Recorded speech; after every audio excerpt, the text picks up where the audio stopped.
Bem-vindos, bem-vindas a mais um Deep Dive. Hoje a gente vai explorar um material bem instigante, que mexe com algo que a gente acha que conhece bem, né? A mitologia grega. Isso aí. Temos aqui um texto do Geraldo Luiz Costa Júnior, lá do site decisiva.org. O título é Mitologia de Verdade ou Mito com Lógica? Exatamente. E olha, a proposta central do autor é assim, bem provocadora. E se muitos desses mitos gregos que a gente admira tanto pela beleza simbólica fossem, na verdade, tipo construções para esconder fatos bem humanos? Como assim? Mentiras, traições, sabe? Conflitos de família que não foram bem resolvidos e aí foram cobertos com poesia. Uau, que ideia forte! Então a nossa missão aqui é investigar isso, ver se faz sentido essa ideia de, tipo, descascar o mito para achar uma realidade mais crua por baixo. Precisamente. O argumento é que a raiz de algumas narrativas pode estar nessas situações. Negação de paternidade, por exemplo. Rejeições. Ou até tentativas de manipulação social mesmo, que aí foram, né, revestidas de fantasia. Entendi. Bom, vamos aos exemplos que ele traz, que acho que ajuda a gente a pegar a ideia. Começando por Cronos, Ah, o o Cronos. titã que engole os próprios filhos, né? A leitura clássica que a gente sempre ouve é o tempo devorando tudo, certo? Mas aqui a proposta é bem diferente. Muito diferente. A hipótese que o texto levanta é que essa imagem horrível, né, do pai devorador, poderia, na verdade, mascarar um drama familiar bem pé no chão. Como? Tipo, uma mãe que, por algum motivo, adultério talvez, ou sei lá, impossibilidade de assumir a relação, afastou os filhos do pai. E aí, para justificar isso, para se proteger ou proteger os filhos, criou essa imagem de um pai monstruoso, ameaçador. Nossa. A simbologia do tempo, Cronos, ainda pode ter sua validade ali na origem, com Urano e Gaia, mas essa parte de devorar os filhos seria distorção, a mentira poética, como o texto coloca. Chocante pensar assim. Muda muito a dinâmica da história, né? Totalmente. O que dizer de Aquiles? Aquele mito super famoso da mãe, Tétis, que mergulha ele no rio Estige para ficar invulnerável, menos o calcanhar. Pois é. Nesse caso, a releitura que o texto propõe é, olha, ainda mais perturbadora. É mesmo? Sim, sugere que o mito pode, na verdade, esconder uma tentativa de infanticídio Ih, pela mãe. o quê? É pesado. A criança teria sobrevivido, mas com uma lesão séria, permanente no calcanhar, que foi por onde ela segurou para tentar o ato. Meu Deus. E aí, essa lesão real, né, um ponto fraco físico mesmo, teria sido depois romantizada.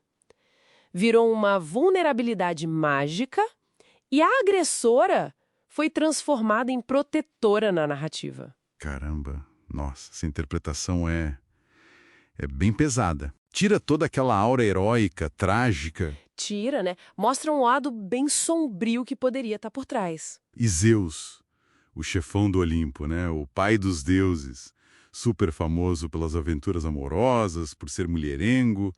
Então, a análise do material aponta para uma possível distorção que tinha uma função social. Função social? Como assim? Zeus originalmente era um símbolo de ordem, né?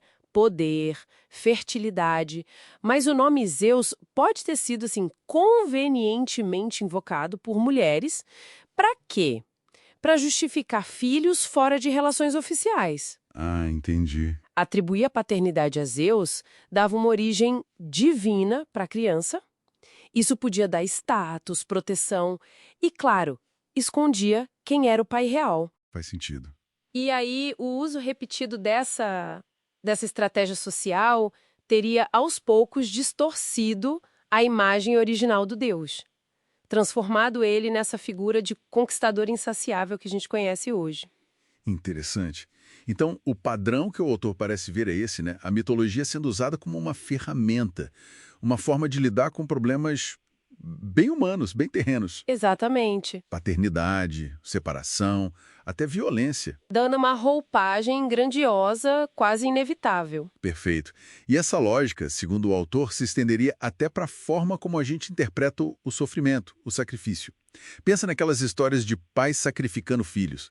Agamemnon ou Abraão, em outra tradição. Sim, são histórias fortes. A ordem divina literal para matar o filho. A ideia é que talvez a gente tenha interpretado errado a incrível resiliência humana que pode surgir depois da dor real, da perda de um filho, por exemplo. Seria uma adaptação natural, sabe? Uma força que brota da necessidade de seguir em frente. E não um tipo de prêmio por um ato de violência artificial inventado. O autor sugere que a natureza, o universo, responde à necessidade genuína de adaptação depois de uma perda real, não a uma violência criada pelo homem para justificar algo. Entendi. Então não é a violência que gera a força, mas a superação da dor real que já aconteceu.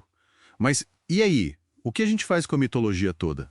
Com toda essa riqueza, essa beleza simbólica? A gente descarta? Não, não é isso que o autor sugere, de forma alguma. O ponto crucial que ele levanta é a importância de ter um olhar crítico, sabe? De tentar separar o que pode ser sabedoria genuína, símbolo arquetípico de verdade, daquilo que pode ser só uma construção humana, um disfarce para conflitos, para manipulações. Discernir, né? Exato. Reconhecer que algumas narrativas, talvez, sejam mais registros dessas estratégias humanas do que puras alegorias filosóficas, entende?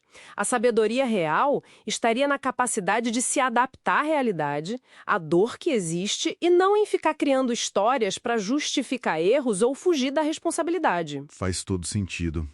É um convite para a gente não só aceitar as histórias, mas questionar.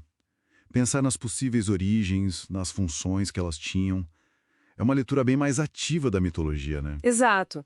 E talvez, assim, isso deixe a gente com uma reflexão para levar daqui para além desse material específico. Qual? Como seria se as nossas narrativas culturais hoje, sabe, os nossos mitos modernos, fossem construídos conscientemente a partir da verdade que a gente reconhece, da superação honesta dos desafios reais que a gente enfrenta? Interessante. Que tipo de mitologia, que tipo de história emergeria de uma cultura que valorizasse mais a transparência do que a conveniência narrativa? Que não precisasse tanto esconder seus conflitos, suas vergonhas familiares ou sociais por trás de véus poéticos? É, algo para a gente pensar mesmo. Que tipo de história a gente contaria? Exato. Fica aí a reflexão.